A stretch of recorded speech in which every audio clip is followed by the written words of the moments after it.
Halo, assalamualaikum warahmatullahi wabarakatuh. Salam perspektif saya.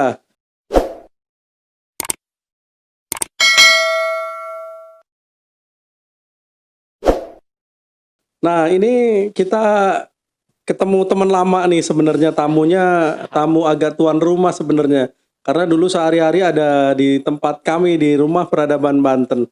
Nah, namanya adalah Kang Ardian J. Kang Ardian J ini kalau kita searching sudah banyak tuh di googling karena beliau ini sastrawan, penulis puisi, resensi, kemudian penulis esai, lumayanlah banyak sekali esainya yang bisa dicari bukunya. Nanti lebih lengkapnya kita ngobrol-ngobrol dengan Kang Ardian J. Sekarang lagi ngapain dan sekali ini mau ngapain. Kita sapa dulu ya. Halo Kang Ardian J. Halo Kang Apa kabar? Fahmi, baik alhamdulillah. Minal aizin wal faizin ya. Oke, Masih nuansa lebaran. masih nuansa lebaran. Nah, ini Kang Ardian J. Ardian J saya biasanya pakai Ardian J. Nanti kita tanya juga kenapa sih pakai J, ini nama pena apa? Ini sebenarnya saya sudah dikasihkan oleh-oleh buku barunya. Buku barunya ini judulnya Mendekatkan Siswa pada Buku. Kayaknya enak dibacanya dan agak perlu dibaca bagi kita-kita yang sudah mulai menjauhi dunia membaca buku. Baik, langsung saja kita tanya-tanya. Kang, perihal namanya ini Ya. beneran nih? Namanya Ardian J. Menurut Kang Fahmi itu beneran atau bohongan? Ardiannya mungkin, Ah, tapi kalau J-nya ini apa ini? Oke. Singkatan ya? Itu bukan singkatan, itu potongan. Potongan. Jadi apa nih J-nya? Itu nama pena, Nama pena. tapi dari nama asli. Oh. Nama aslinya siapa? Nama asli saya Jeffrey Ardian. Oh, itu keren sebenarnya. Kenapa nggak diperpanjang? Kenapa sih orang kerap menggunakan nama pena tuh? Padahal namanya bagus loh. Tadinya mau pakai nama asli, cuman Hmm. ada satu penyair senior, dosen di UI kalau nggak salah. Beliau juga namanya Jeffrey, pakai Z. Kalau saya kan Oke. pakai J. JE. Nah, jadi kalau saya pakai nama Jeffrey, jadi nanti orang-orang ingetnya ke dia. Oh, sama ya. Iya, Eh, khawatirnya gitu. iya. Kalau Kang Ardiani tipologi penulis apa sebenarnya? Saya campur sari. Campur sari. Jadi teman-teman Ardianja ini cukup punya nama sebenarnya di dunia tulis menulis. Tadi saya tanya katanya penulisnya campur sari. Tapi Kang Ardian nih lebih senang dipanggil penulis apa? Lebih senang dipanggil penulis puisi. Penulis puisi, wow, sastrawan ya. Nulis puisi, nulis cerpen ya. Puisi, cerpen, nulis. Kemudian esai, resensi di dunia sastranya nulis novel novel nulis, cuma belum diterbitin. belum terbitin. Semua yang sudah diterbitin berapa bukunya? Buku solo baru berapa ya? 4 atau 5 saya lupa. 5 Empat. kayak 5. Itu udah banyak, kalau udah lupa tuh banyak tuh biasanya. Jadi buku solo tuh apa aja? Yang pertama itu cerita Daun Cemara dan Purnama. Itu buku pertama tahun 2013 kalau nggak salah. Itu Apa dia bukunya? cerpen Puisi. dan puisi. Oh, cerpen dan puisi. Nah, Jadi dua. jadi dua Itu yang genre pertama. jadi satu. Yang kedua itu apa ya? 4 Mozaik dari Laut, buku puisi. Puisi, oke. Yang ketiga Bojonegara, buku puisi juga. Oke, Keempat Lelaki Tua yang Menyapu Sambil Menangis, itu kumpulan cerpen. oke. Nah, yang terakhir ini kelima berarti. Ah, Yang terbaru bukan terakhir ya. iya, apa ini? Esai. Ini kumpulan esai. Oke. Jadi Kang Ardiani memilih dunia tulis menulis sejak kapan? Saya belajar nulis dari tahun 2012. 2012 hari Ya. itu sekolah. Waktu SMA. itu enggak, udah lulus SMA, udah kuliah semester 2. Cukup baru sebenarnya ya. Baru banget. Orang-orang mulai nulis sejak SMP, SMA gitu ya, dan ya cukup lumayan dong, cukup cepet lah paling tidak. Pertama menulis atau belajar di mana? Saya pertama kali belajar menulis dan membaca ya, Hmm, itu di Rumah Dunia. di Rumah Dunia. Ya, saya ikut program namanya Kelas Menulis Rumah Dunia. Oh iya, punya Mas Gong ya. Yaitu pendirinya Mas Gong, tutornya Mas Gong sama Mas Toto Esteradik. Mbak Tias ya. Mbak Tias juga, Tias Tanaka. Oke. Setelah itu langsung bisa nulis enggak? Ya enggak lah kan. Oh gitu, proses. Proses saya itu jujur ya, Hmm. dari SMP sampai SMA sampai kuliah semester 1 nggak pernah baca buku. Wah, telat juga sebenarnya. Sangat telat, nggak pernah baca buku beneran. Jadi ke Rumah Dunia juga cuma apa ya, kebetulan mungkin diajak sama temen, niatnya belajar musik. Iya. Dengar-dengar di sana ada belajar musik juga. Heeh. Ternyata saya masuk kelas menulis. Kelas Iya. musiknya udah nggak ada tutornya. Bukan cari jodoh kan di rumah dunia. Bukan. Itu tujuan kedua sih. Tujuan kedua. Terus Terus proses selanjutnya? proses selanjutnya ya karena di sana orangnya baik-baik, Hmm. anaknya kreatif-kreatif, Hmm. asik suasananya, sangat mendukung lah buat Hmm. orang yang mau berkarya. Jadi lama-lama saya betah. Hmm. Jadi awalnya yang nggak suka baca, Hmm. jadi belajar baca buku lagi. Iya. Baca buku novel, buku-buku sastra ringan lah. Hmm. Lama-lama habis baca lari ke nulis. Hmm. Jadi jalannya berbarengan. Hmm. Sambil belajar nulis. Karena menulis itu nggak bisa kalau nggak membaca ya. Iya, mustahil. Jadi mustahil lah orang bisa nulis tanpa membaca karena materinya dari sana semua. Iya, Gitu. bener banget. Terus pertama kali kemudian saya nulisnya puisi aja deh. Nah, Itu kapan? oke. Karena kebanyakan puisi kelihatannya bukunya dari tadi. Iya, buku pertama sampai buku ketiga itu puisi. Hmm. Kebanyakan buku antologi juga saya puisi. Hmm. Event-event yang saya ikuti kebanyakan puisi. Atau penyair juga? Ya, Oh, Bisa, bisa baca. Nanti terakhir saya pengen dibacakan puisi. enggak. Maksudnya penyair itu enggak harus jago baca puisi. Oh gitu. Nah, jadi penyair itu ya yang nulis puisi. Ada Oh. yang nulis puisinya bagus, baca puisinya bagus. Kayak Rendra, PS Mas Rendra. Toto Esteradi. Tapi ada juga yang nulis puisinya bagus, baca puisinya biasa aja. Biasa aja. Tapi itu juga penyair. Nah, jadi tadi kembali ke pertanyaan tadi, nulis kemudian saya mau nulis puisi gitu. Apa motivasinya? Kok nggak cerpen jurnalistik? Kalau nggak salah dasar-dasar nulisnya pasti diajarin jurnalistik kali itu. Ya, awalnya belajar dasar jurnalistik, terus sorenya itu belajar puisi sama Mas Toto Esteradi. Jadi kenapa ya? Mungkin karena gurunya itu ketika gurunya menjelaskan puisi itu apa, bagaimana dan seterusnya itu enak cara ngomongnya. Terus jadi ya lebih tertarik menulis puisi waktu itu di awal-awal. Dan memang bukan karena nulis puisi itu kalau saya lihat karena pendek-pendek sehingga lebih mudah gitu, nggak begitu? Awalnya dulu nulis gitu juga. Karena saya sih kan cuman pembaca saja. Kalau nulis puisi kan sedikit-sedikit sebenarnya mungkin ada tingkat kesulitannya di kedalaman isi tulisan. Ya. Paling tidak kalau tulisan sebanyak kayak gini kan merangkainya aja banyak banget gitu ya. Iya juga. Gitu ya. Dulu begitu.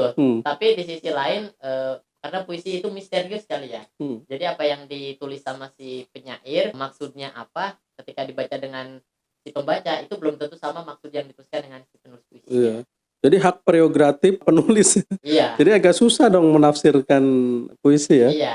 Terus ada satu istilah lagi kayak gini kan. Kalau apa ya? Cerpenis yang bagus, novelis yang bagus, belum tentu bisa menulis puisi yang bagus. Karena memang spesifikasi bidangnya beda. Iya, walaupun mereka karya prosanya bagus. Tapi kalau penyair yang nulis puisinya bagus, ketika nulis cerpen, ya nggak pasti bisa dipastikan cukup bagus lah. Kalau basic pendidikan apa? Saya pendidikan bahasa Inggris. Pendidikan bahasa ada kaitannya lah ya. Pendidikan itu enggak jauh, bukan sastra Inggris ya. Kalau yang ada kaitannya mungkin sastra Inggris mungkin saja gitu ya. Iya, mungkin kaitannya ada di bagian bahasanya itu. Karena bahasa kan kendaraannya menulis atau kendaraannya sastra. Terus ini terakhir menulis buku isai sudah di tangan saya, ini kapan terbit dan apakah bisa didapatkan di mana? Ini terbit beberapa bulan lalu, tahun ini. Oh, baru ya? Baru. Oke. Tahun ini masih hangat. Masih hangat, ini masih bagus juga sampulnya. Iya, pas bulan puasa kalau nggak salah. Baru banget ya? Iya, baru. Terus ini bisa dibeli di Tokopedia.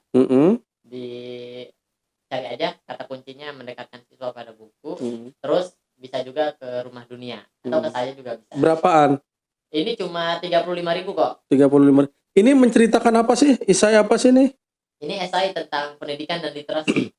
Karena saya kan guru, saya ngajar di sekolah. Kemudian saya punya keresahan tentang dunia literasi dan pendidikan di. Kalau esai itu nggak fiksi ya? Esai itu nggak fiksi. Nggak fiksi. Berarti ini menceritakan realitas sesungguhnya. Iya, menceritakan realitas walaupun bisa dikemas dengan gaya fiksi. Karena esai itu ada di antara dua dunia. Dia termasuk ke dalam prosa juga, tapi termasuk juga ke dalam tulisan fakta. Iya, saya tuh agak kaget ngedengar kata prosa. Udah lama sekali saya memang nggak hidup dalam dunia buku. Ada prosa, ada ada kalau puisi itu ada apa itu? Ada aturan mainnya sendiri lah. Ya, Ini buku mendekatkan siswa pada buku, kira-kira isinya menceritakan apa? Atau mengajak untuk mendekatkan kita pada dunia membaca atau literasi? ya kurang lebih seperti itu. Mm-mm. Jadi ini kebanyakan emang isinya tentang buku. Buku dalam ini ya, dalam hidup saya, kesan saya terhadap buku itu bagaimana. Kemudian ada kaitannya juga buku itu bisa mengubah pola pikir seseorang dan lain semacamnya. Kemudian ini juga dikaitkan juga dengan hal-hal yang sangat apa namanya ya, dengan pendidikan di Indonesia. Pertama yang saya alami dengan di kalangan murid-murid saya dan para guru. Oh, profesinya Kang Ardian sekarang ngajar? Ya, saya guru, saya ngajar. Selain ngajar, penulis juga, kerap juga membacakan materi-materi jurnalistik ya? Ya, kadang-kadang. Kalau ngajar apa? Saya ngajar bahasa Inggris sama ngajar nulis. Ngajar. Oke. Menurut Kang Ardian nih, sorry saya pengen tanya, ini kan kemudian minat baca kita kalau ngelihat data di googling tuh rendah sekali. Ya. Pilihannya kenapa menulis buku dan ini malah menantang mendekatkan siswa pada buku, justru di tengah-tengah misalnya minat baca kita rendah, pilihannya mendekatkan siswa pada buku. Apa pertimbangannya? Jadi gini Kang, kita di sekolah itu harusnya kan sekolah, lembaga pendidikan, lembaga tinggi, pendidikan tinggi itu harusnya nggak aneh dengan buku loh. Oke. Seperti ikan yang hidup di dalam air. Oke. Tapi ini kenyataannya, realitasnya malah kebalik. Para siswa nggak suka baca buku. Aneh juga ya? Ada, tapi perbandingannya sangat jauh. Satu berbanding 50 mungkin. Dan terus itu terjadi tidak cuma di kalangan siswa. Ternyata karena siswa itu meniru apa yang dilakukan oleh guru, dan ternyata memang guru-guru juga nggak pada suka baca buku. Dalam arti buku-buku ini ya, di luar materi pelajaran yang diampunya. Kayak gitu. Padahal logika dasarnya kalau guru sama dengan menulis. Kalau gurunya nggak membaca, wawasannya tidak ada, apa yang diajarkan gitu ya? Ya, mungkin bisa diajarkan, cuman materinya itu lagi. Iya, materinya membosankan gitu. Iya. Jadi ini memang yang kemudian menjadi tantangan belakangan, bahwa dunia buku, dunia membaca, apalagi sekarang misalnya dunia beralih ke digital, orang lebih banyak menonton daripada membaca gitu ya. Ya, benar, betul sekali. Meskipun ada aturan main dalam dunia literasi yang boleh dijadikan rujukan itu secara akademik gitu. Ya. Masih dari buku kali ya. Ya. Itu kali nanti tantangan kita ke depan para penulis, ketika dasar rujukannya nanti boleh digital.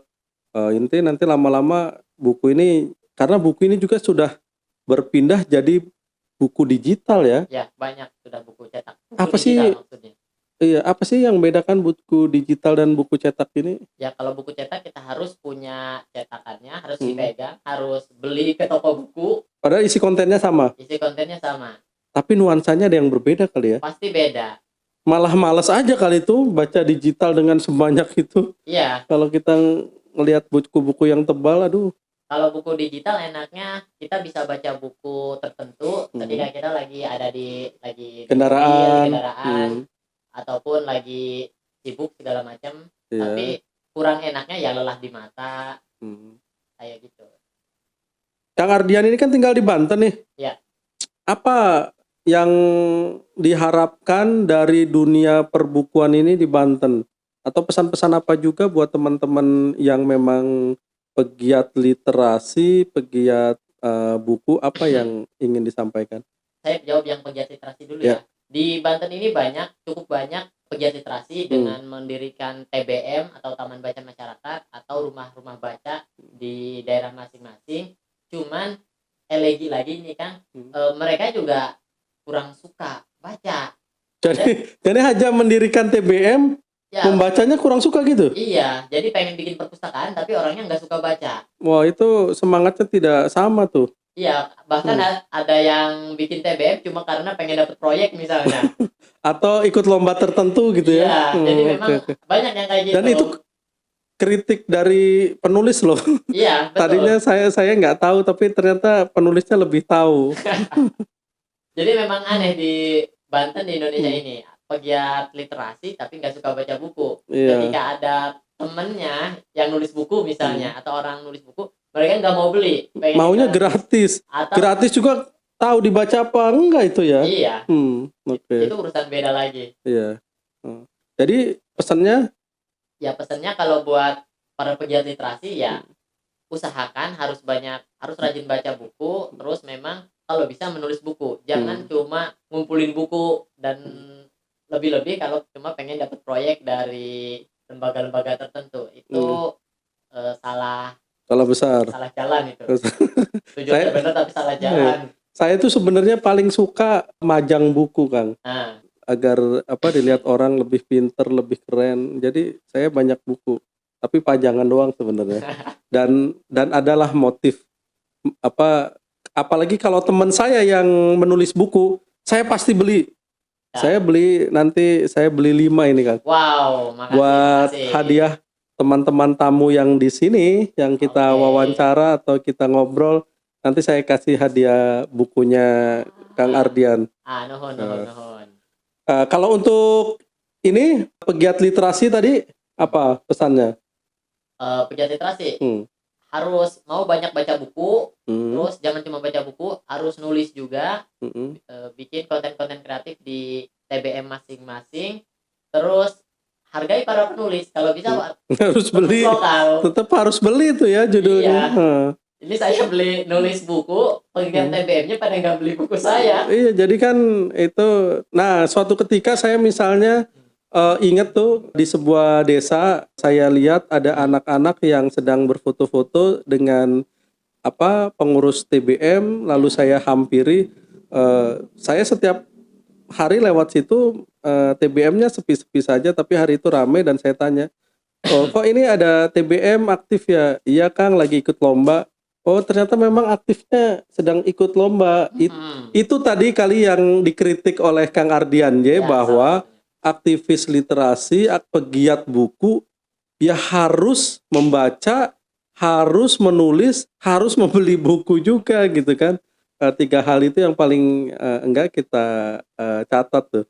Nah, kayak ini saya punya lukisan dari temen ini. Wow. Ini Pramudia Anantatur, kata Pram itu, jika usia kita tidak sepanjang usia dunia, maka sambunglah dengan tulisan, gitu kira-kira. Oh, mantap sekali. Jadi memang buku itulah yang kemudian akan bercerita ratusan tahun, ribuan tahun yang karena ya kitab-kitab suci kita itu membuktikan sampai hari ini bisa dibaca gitu ya. Iya, betul.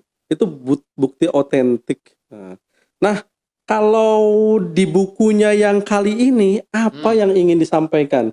Banyak hal sih sebenarnya, Kang. Cuman intinya orang tua harus baca buku, harus mendekatkan anaknya kepada buku. Para guru juga harus mendekatkan siswanya dengan buku, dan mereka juga mau nggak mau harus baca buku. Yang mau saya sampaikan intinya adalah baca itu harus dan penting, sangat penting. Iqra ya, Iqra. ada anjurannya tuh bagi umat Islam. Ada di kitab suci. Kitab suci. Ayat pertama itu perintahnya untuk membaca. Ya, oke.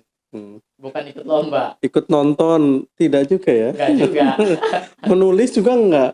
Iya, menulis ada di bagian-bagian selanjutnya. Oke, jadi Iqra itu membaca, Ya, bukan ikut dasarnya lomba. Itu seru juga, itu satire. Kritik lah dari penulis, penikmat buku, ya silahkan saja itu kan. Kemudian ini buku ini saya lihat pengalaman pribadi ini kayaknya karena saya kemudian kenal dekat juga nih sama Kang Ardian, dari mulai kenapa suka baca buku gitu ya. Paling enggak ini buku ini jadi inspiring bagi kita semua. Bukunya nggak terlalu melelahkan kok, ini bacanya juga enak, terus nggak terlalu tebal, enak dibaca lah. Ini banyak referensinya juga, referensinya dari kanan ke kiri ada semua ini saya lihat. Gitu ya, dari Dari Al-Quran ada. Ini ada judul yang Stalin, Lenin segala macam nih.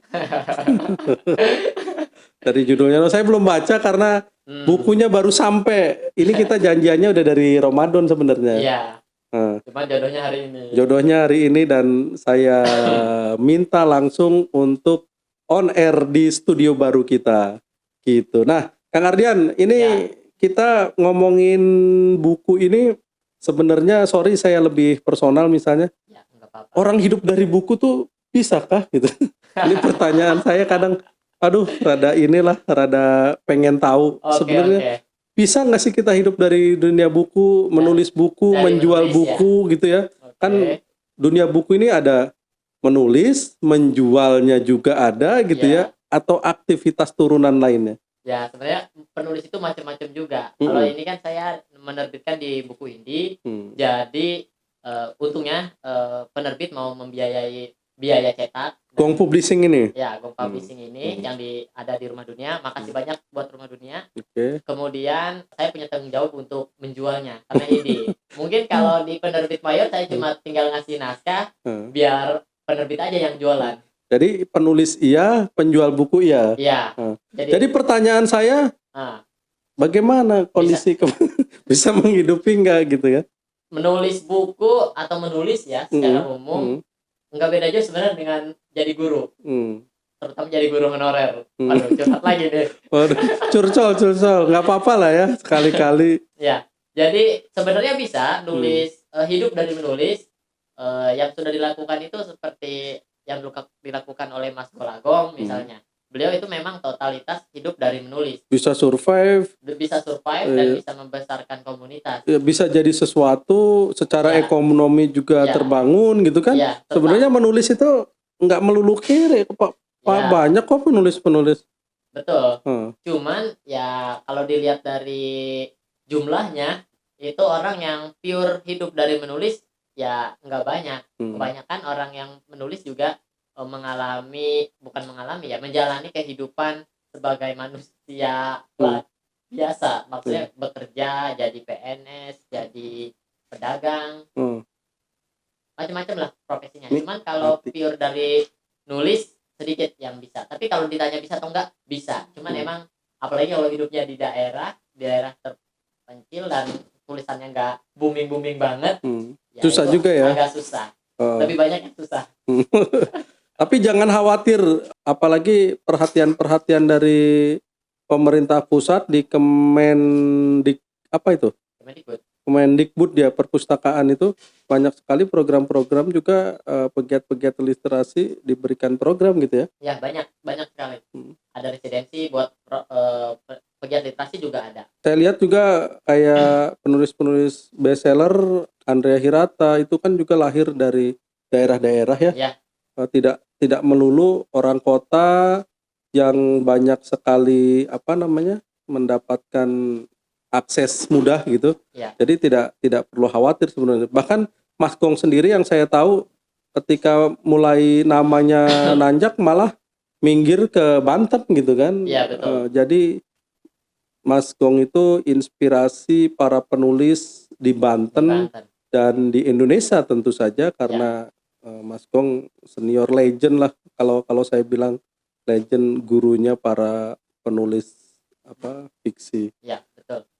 Nah, terakhir Kang, pesannya atau harapannya apa nih dalam dunia tulis menulis nih? Harapan ya? Pesan dan harapan lah paling nggak. Aduh, harapan saya di dunia tulis menulis terutama di Banten ini, pemerintah terutama ya, tadinya ke pemerintah melulu nih. Pemerintah itu lewat Dindik kali ya? Ya bisa lewat Dindik, cobalah untuk lebih perhatian lagi kepada para penulis, terutama penulis baru dan penulis-penulis lokal. Tolong didukung, dikasih apresiasi, akses. Bahkan kalau misalnya nulis, kalau bisa bukunya diborong atau diberikan program ya. Ayo dong program pemerintah yang terkait dengan menyusun kata-kata tulis menulis ya, kasih dong kuota untuk penulis lokal gitu ya, kali. Minimal misalnya riset gitu ya. Ya minimal kayak gitulah. Misalnya ada penulis dikasih support buat tulis buku, nanti percetakannya, penerbitannya ditanggung biayanya oleh pemerintah. melalui Dindik atau Perpusda kali itu ya. Dindik, Perpusda bisa. Atau kalau riset-riset punya litbang pemerintah juga bisa kali itu, ada riset-riset yang dibutuhkan. Ya, harusnya bisa. Iya. Itu harapannya ya. Ya. Kemudian pesan-pesannya apa Kang, terakhir deh. Pesan terakhir. Kita ini udah 30 menit. Pesan terakhir apa ya? Untuk para pegiat literasi ya. Para pegiat literasi. Untuk pegiat literasi dan guru aja ya. Ya, boleh. Pesannya banyak-banyak membaca buku. Jadi balik lagi ke basicnya adalah membaca. Ya. Maka akan menulis tuh biasanya. Ya.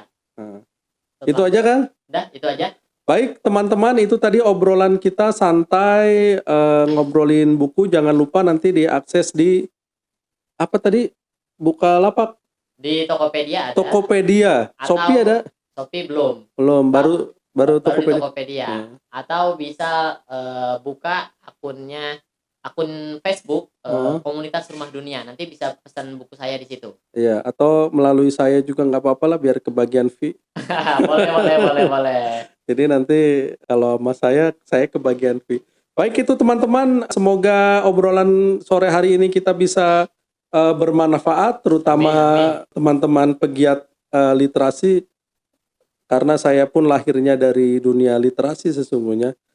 Terima kasih Kang Ardian udah mau mampir. Terima kasih juga Kang Fahmi. Siap. Jadi salam perspektif saya. Assalamualaikum warahmatullahi wabarakatuh.